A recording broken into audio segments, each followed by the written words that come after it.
No, miren, para mí excelente la iniciativa. He visto también los escritos que me han mandado y me parece excelente que en este tiempo, justamente con la mirada puesta en retomar la iniciativa, ustedes realicen esta actividad y, y sea precisamente en torno a esta experiencia de estos jóvenes bolivianos que sustentados no solo en su valentía, sino en su fe, han sido capaces de dar la vida, ¿no? Entonces creo que ese sería un buen ejemplo, es un buen momento para repensar muchos parámetros del compromiso, de la reflexión y de la mirada más amplia sobre lo que estamos construyendo. Creo que eso es muy bueno. Si puedo aportarles todos los campos que ustedes están mencionando, lo haré, claro, por supuesto que sí. Y que podamos involucrar a otra gente, ¿no? Para esta discusión, para esta reflexión y para esta construcción conjunta que es uno de los, este es uno eh, de los ángulos de abordaje. Hay muchos otros y esta diversidad es la que nos está construyendo, ¿no? Pero yo siento que es muy bueno que ustedes, primero como jóvenes, segundo como militantes y tercero desde esta perspectiva, además de recuperar la mística cristiana eh, en el sentido de revolucionario, aporten a esta discusión lo que están planteándose hacer. Así que cuenten conmigo.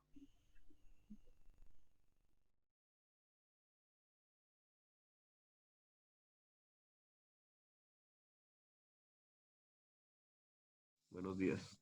Buenos días. Hay dos formas de mirar esta condición política e histórica que particularmente a los bolivianos nos ha tocado vivir, pero junto a esa experiencia a toda América Latina. Estamos hablando primero de un contexto político continental en el que la izquierda había emprendido, una parte de la izquierda había emprendido una lucha distinta. El ejemplo de Che, el ejemplo de Cuba en particular, había aprendido en Centroamérica principalmente este tipo de experiencias de izquierda que rompían con las izquierdas tradicionales para emprender nuevos caminos. Y estos caminos significan mostrar que había voluntad, había entrega, había disposición de lucha. Y que en esta perspectiva, estos grupos guerrilleros en los distintos países habían emprendido esta tarea fundamental de entroncar una visión política con la miseria, la pobreza, la explotación en que vivían nuestros pueblos. Creo que ese es un punto eje de, digamos, el compromiso adquirido en ese momento, en esa perspectiva. Bajo esa mirada también estamos hablando de las guerrillas más largas del continente, como es la de Colombia, por ejemplo, la que empieza en Bolivia, con el propio Che, y que va a tener su continuidad justamente con estos compañeros que en Teoponte también ofrendaron sus vidas en esa perspectiva. Compañeros universitarios, en su gran mayoría, que munidos de su fe, de su compromiso y de su entrega a al cambio de la realidad, ofrendaron sus vidas en esa perspectiva. Creo que la guerrilla de Teoponte es ni más ni menos que la expresión de una época de compañeros revolucionarios que iniciaron un nuevo camino en el continente de ruptura con las izquierdas tradicionales y de apertura de nuevos caminos. Segundo, también habrá que hacer una mirada autocrítica para mostrar que esa reflexión, esa entrega fue importante, pero no suficiente. Es decir, las revoluciones se hacen con el pueblo y desde el pueblo, no al margen del pueblo, no somos detonantes. Ha habido una interpretación en determinado tiempo por parte de Regis Debray intentando relacionar lo que Lenin había reflexionado en su momento como los revolucionarios profesionales y el grupo guerrillero, en el caso de la experiencia cubana. Y algunos teóricos, pero también revolucionarios latinoamericanos interpretaron esto como simplemente una chispa en la pradera es suficiente como para encender todo. Y había que ver las condiciones de cada país, las situaciones, para que prendiera, para que creciera, para que el pueblo se incorporara, para que fuera parte de un proceso revolucionario. No existen recetas en ese sentido, pero sí un principio fundamental. Sin pueblo no se hace revolución. Y en ese sentido, podemos admirar, podemos identificarnos con la mística desempeñada por estos compañeros, pero posiblemente tengamos que decir que no estábamos de acuerdo en la forma en la que se estaba realizando y en la perspectiva que se pretendía profundizar un proceso revolucionario. Pero lo que ellos hicieron, su ejemplo individual, su ética, de ética a fondo, de comprometerse sin ninguna condición, creo que es un ejemplo básico para cualquier revolucionario en cualquier época y en cualquier situación. Algo que hoy extrañamos justamente en esta perspectiva de decir cuánta falta nos hace gente íntegra, éticamente comprometida y que esté dispuesta a dar su vida por un proceso revolucionario como el que estamos viviendo en América Latina en su conjunto. Una mirada general para empezar el diálogo.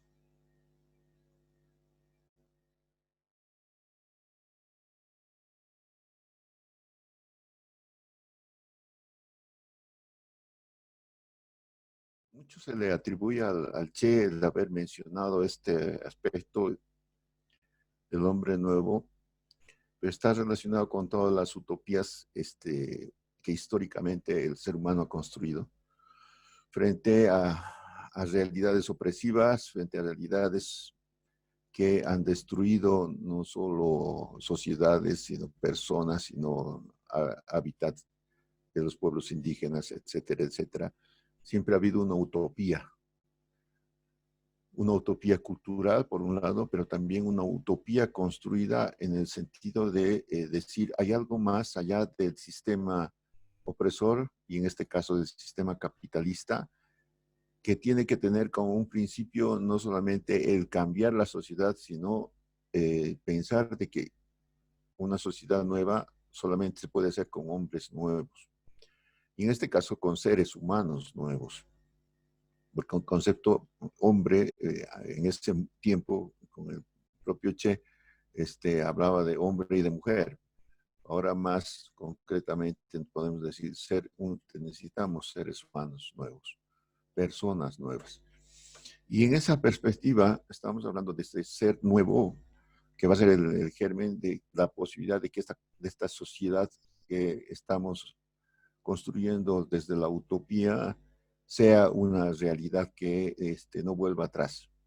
Creo que la experiencia que hemos vivido en el último tiempo en Bolivia nos lleva justamente a reflexionar más en profundidad de este tema, porque los discursos revolucionarios no son suficientes. Necesitamos testimonios y actitudes revolucionarias de personas distintas que hagan posible la revolución. Eso es lo que hace el cambio, en verdad. Lo demás es circunstancial. Es decir, podemos cambiar algunas situaciones de vida, como ha ocurrido en Bolivia, pero necesitamos gente que se comprometa a sostener, a mantener y a ir más allá de su individualidad. Porque en el actual sistema capitalista, a veces es más importante incluso que enriquecerse para algunos, es ser famoso, ser importante, tener su cuota de empoderamiento.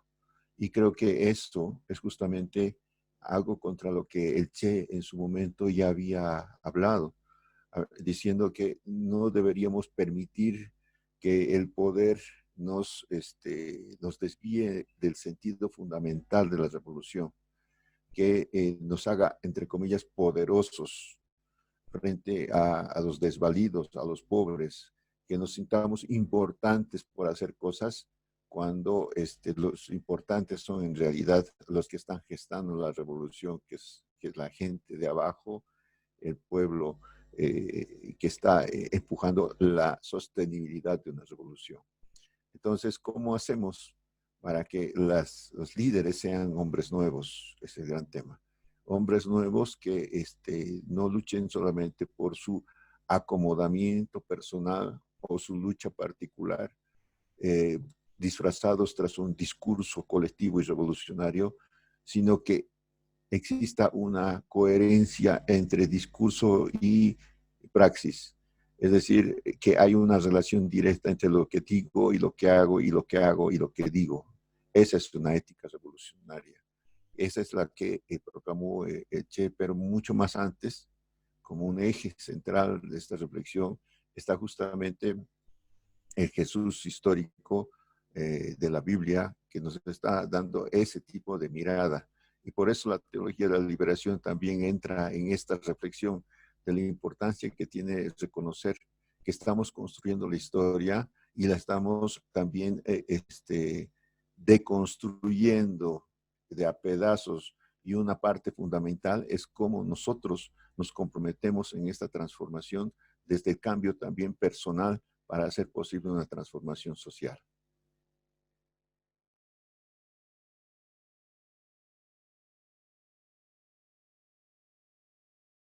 La teología de la liberación intenta dilucidar aspectos que han sido escondidos por la iglesia institucional durante demasiado tiempo, en el sentido de demostrar de que Jesús fue uno de nosotros, uno del pueblo, un hijo de carpintero, maltratado, discriminado, etcétera, y que fue capaz de tener una forma de reacción distinta.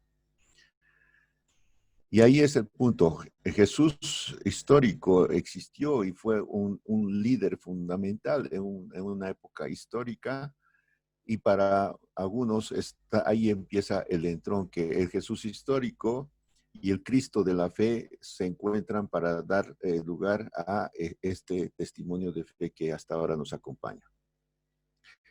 Significa que, no, que fue un hombre, un ser humano en toda su integridad, que no es que porque era, entre comillas, Dios, fingía que sufría o fingía que se estaba insertando a ser pobre, sino que era íntegramente un ser humano, como la mayoría de los seres humanos pobres que habitan este continente, este mundo en general, y que desde esa perspectiva dio un testimonio de decir, podemos cambiar la realidad. Y no nos dijo simplemente, oren mucho. Nos dijo, oren mucho, pero también actúen mucho, porque fue un hombre de acción. Y esa es la parte que nos quieren también ocultar las iglesias institucionales cuando nos hablan de exceso de oración sin acción. En ese sentido estamos hablando de que necesitamos volver a reencontrar esta dimensión entre el Jesús histórico y el Cristo de la fe. Entender que los que creemos en que existe una energía fundamental que nos ayuda a seguir y mantenernos, esa energía la tuvo Cristo en su momento y le permitió ser consecuente con lo que Él se había planteado. No es Dios el que hace las cosas y nos usa como muñecos. Somos nosotros los que decidimos y los que nos acompañamos con esa fuerza fundamental que nos permite seguir transformando y creando realidades distintas. Ese es el Jesús histórico que reivindicamos y es el Cristo de la fe con el que nos encontramos. En esa perspectiva es que esta reflexión ha sido hecha en diversas partes de América Latina en particular, porque esta reflexión no parte de la reflexión teológica de algunos, como Leonardo Boff o Gutiérrez en el Perú, sino de la vivencia que ellos tuvieron con la gente y de ver justamente la realidad, de leer la Biblia desde la realidad de la gente.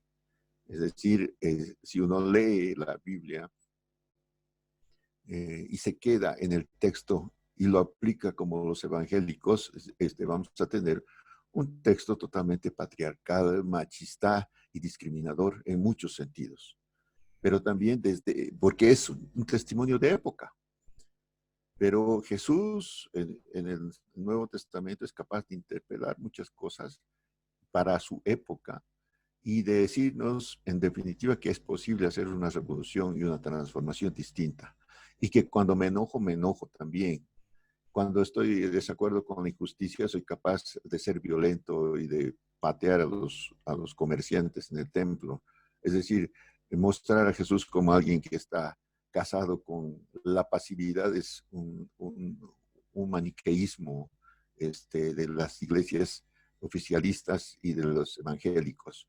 Tenemos un Jesús íntegro como ser humano, es capaz de enojarse, capaz de perder los estribos, capaz de decirles y llamarles la atención fuertemente a su gente, ¿sí? Y es capaz de generar organización. Ese es otro elemento fundamental. Jesús generó una célula, vamos a poder decirlo en términos actuales, una célula revolucionaria con los apóstoles y generó muchísimas más, porque esa revolución que creció en su tiempo es la que transformó el mundo, ¿no? Pero también el mundo lo transformó, transformó la propia doctrina. Significa que los cristianos perseguidos, organizados en grupos, en células, son los que generaron una nueva forma de ver la realidad, de transformarse y de entregar la vida por algo que ellos soñaban, pensaban y creían. Pero cuando el mundo de ese tiempo romano se dio cuenta de que no podía luchar contra ellos, los absorbió, los institucionalizó y los convirtió en poder. Por eso la Iglesia Católica, que era una iglesia de la revolución, se convirtió en una iglesia de la institución, del conservadurismo, y jerarquizó a quienes debían ser los mayores servidores y se convirtió la Iglesia Católica en el mayor servidor del sistema de poder, desde ese tiempo hasta ahora. Mientras existe una iglesia de base, una iglesia de cristianos creyentes que siguen luchando, porque los que caen todos los días en los países de América Latina y del mundo, muchos de ellos son cristianos creyentes y caen por su fe y por su compromiso. En ese sentido es que está construida la realidad, de a pedazos, con esfuerzos, pero también con fe en lo que no se ve, pero es posible que exista. Por eso es importante esta definición de que la utopía por la que se lucha, por la utopía que nos planteó que Jesús en su momento como el reino de Dios, aunque la palabra no sea la más adecuada, el reino de Dios, es algo que se construye aquí y ahora. Y esa utopía es algo que no existe, pero estamos luchando para que exista. Y eso nos emparenta con un aspecto fundamental de interpretación de la realidad que es el marxismo, que nos dice justamente este tema de que el socialismo es una tarea a construir, no es simplemente una idea, es algo que debemos hacerlo a través de hombres nuevos, pero también ideas que comunitaricen más las relaciones sociales entre las personas y nos ayuden a ser más comunidad antes que ser confrontadores en el mercado de las conciencias y de los productos, como pretende el capitalismo. Entonces, todas estas ideas son parte de los testimonios de fe que están a lo largo de América Latina, Casi siempre los testimonios que se conocen son de la gente conocida, obispos, teólogos, sacerdotes, etcétera, que sí han luchado. Muchos han sido muertos y asesinados. Algunos de ellos han sido fundadores de la guerrilla, como el ELN de Colombia, que ha sido fundada por un sacerdote que ha tenido comandantes guerrilleros, sacerdotes también durante mucho tiempo. Pero muchas veces no conocemos o desconocemos a los anónimos, a los miles de cristianos que en la guerrilla, en, los, en las poblaciones, en los barrios marginales, en los sindicatos, etcétera, han sido perseguidos y asesinados por su testimonio, por su compromiso de lucha, y que al mismo tiempo era un compromiso también cristiano. Es decir, lo cristiano no se diferencia de la lucha en este sentido. Lo cristiano está sumado, no se dice soy cristiano y lucho, ni soy del partido cristiano, no. Los cristianos se funden, son parte de la lucha en su conjunto y son testimonio de fe en esa perspectiva de construir el mundo nuevo.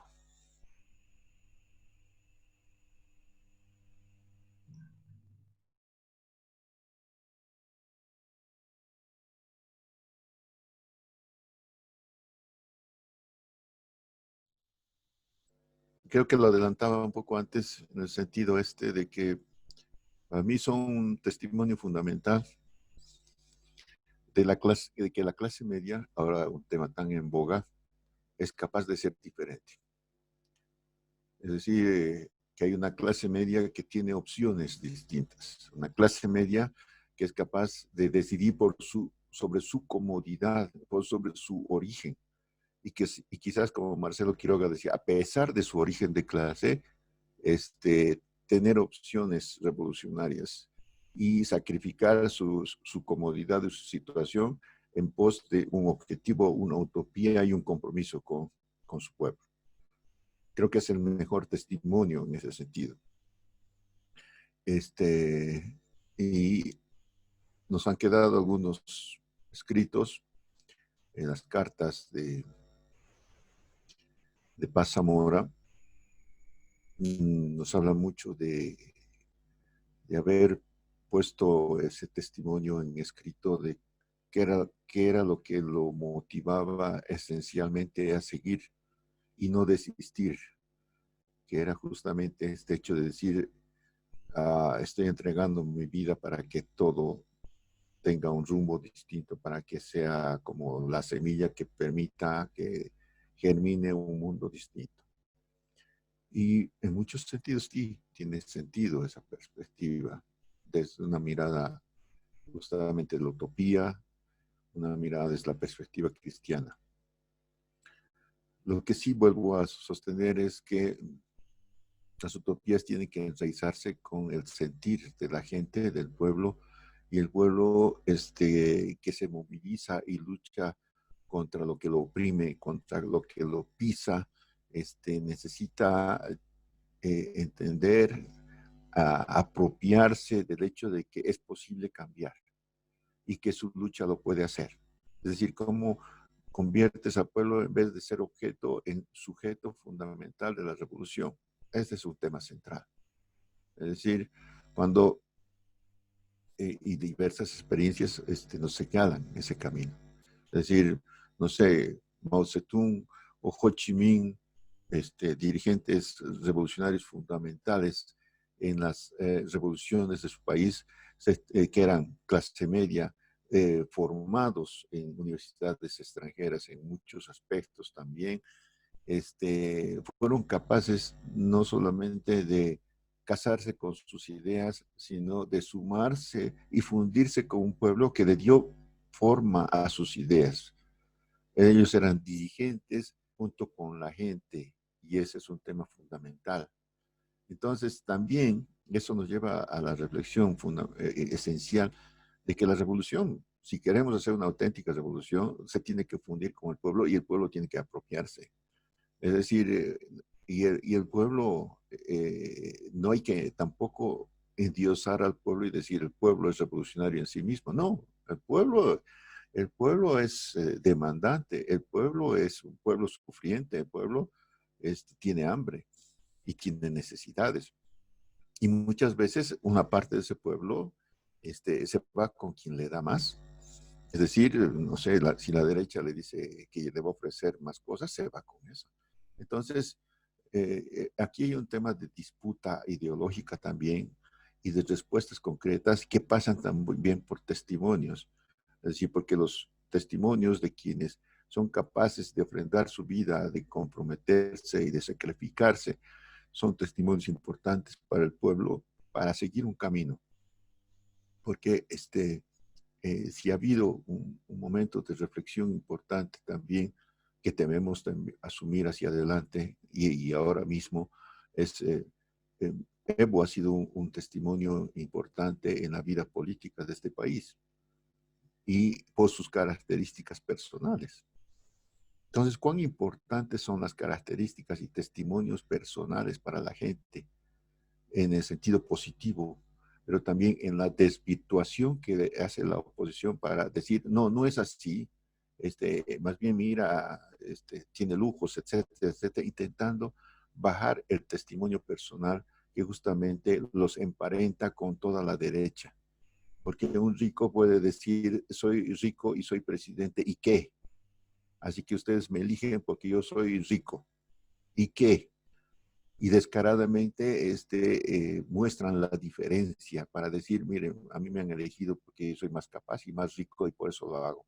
Y el sistema lo construye como imagen a seguir, a idolatrar. ¿Cómo derrumbar ese tipo de imágenes para decir, no, nuestro dirigente, nuestro líder, nuestro presidente es uno de nosotros y construye junto con nosotros la revolución? Es algo que se ha construido históricamente en cada liderazgo de la revolución mundial. Y en ese sentido, hablamos de verdaderas revoluciones que han tenido sus avances y sus retrocesos, porque no hay una línea recta, pero que han tenido un detonante importante en esos testimonios, en esas experiencias, en esos liderazgos.